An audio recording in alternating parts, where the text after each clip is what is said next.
What up, Screen Fiends? I'm GB, and you're tuned in to Headz TV, where we like to discuss all the wonderful things appearing on your movie and your TV screens. In this episode, we're going to do a Walking Dead discussion, so it'll be relating to Season 7. We're going to talk about the Junkyard group.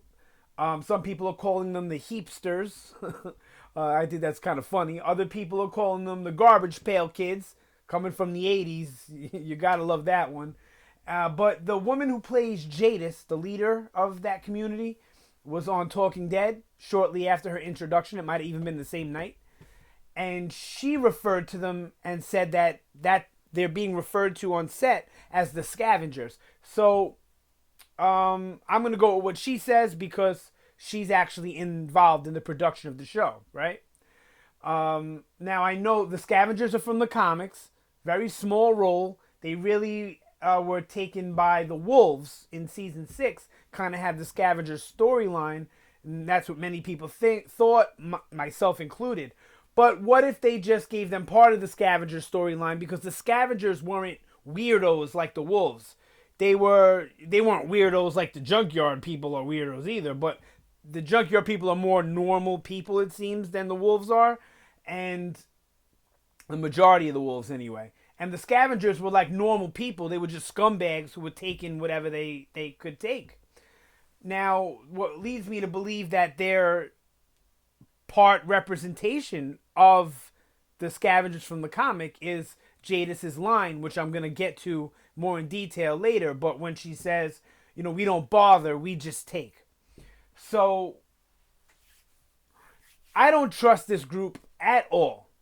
At first, I was iffy. I'm like, all right, well, maybe they're just, strange and it could work out. But then on subsequent watches, not only do they all look shady as hell, like I said, they give off like a Mad Max kind of vibe. I know I'm not the first person to say that, but that's how I felt immediately the moment I saw them. So not only do they look shady as hell, but the whole way about how Jadis handles her interaction with Rick is very untrustworthy. It's coming from somebody who's selfish, who only cares about getting whatever it is they need or whatever it is they want.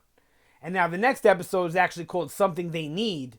Now I think that's going to refer to the ocean side, something the ocean side needs, but it's also going to refer to getting something that the Junkyard needs. So I think they're going to do something for the ocean side that they need, clear walkers, whatever, and in turn they're going to get the guns that the Junkyard community needs.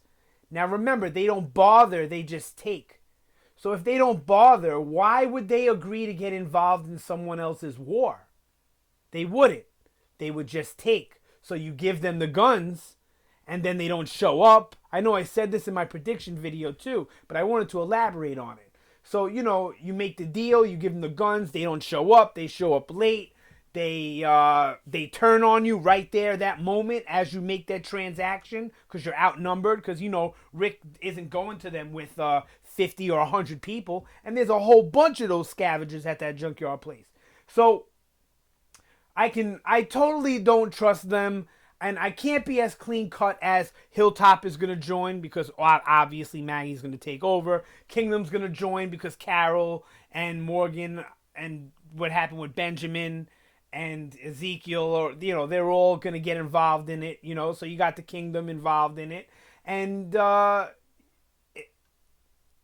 you have the ocean side who's gonna end up helping one way or another, even if it's not willingly. They're gonna end up helping by giving up the guns. I think it's gonna be more on a willingly thing, because they're gonna make a deal because of the fact that they hate the Saviors. They're gonna say, we ain't fighting those people, but if you do this for us, we'll give you these guns to help you take out the Saviors.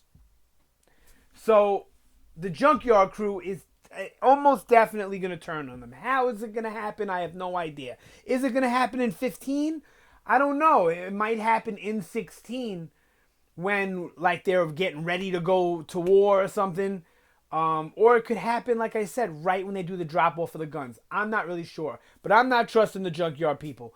You let me know what you think. Sound off down below whether or not you trust these Junkyard people and their philosophies, and the way Jadis talks to Rick and the way she does business is very cold, grimy, and it comes across as untrustworthy. Like, I'm only worried about what I need, not helping you get what you need, because that's what in a mutual agreement should be, helping each other. And it doesn't seem that way with Jadis. She seems to be all about, what do you got for me? So yeah, that's it. Sound off down below. Let me know what you think, whether or not you trust the Junkyard community, what you think's gonna happen with them. Whether you like the video, don't like the video, let me know. Good, the bad, the ugly, I want to hear it all. If you want to be part of the Screen Fiend fam, as always, like, share, subscribe, all that good stuff. And that's it for this video. I will see you next time.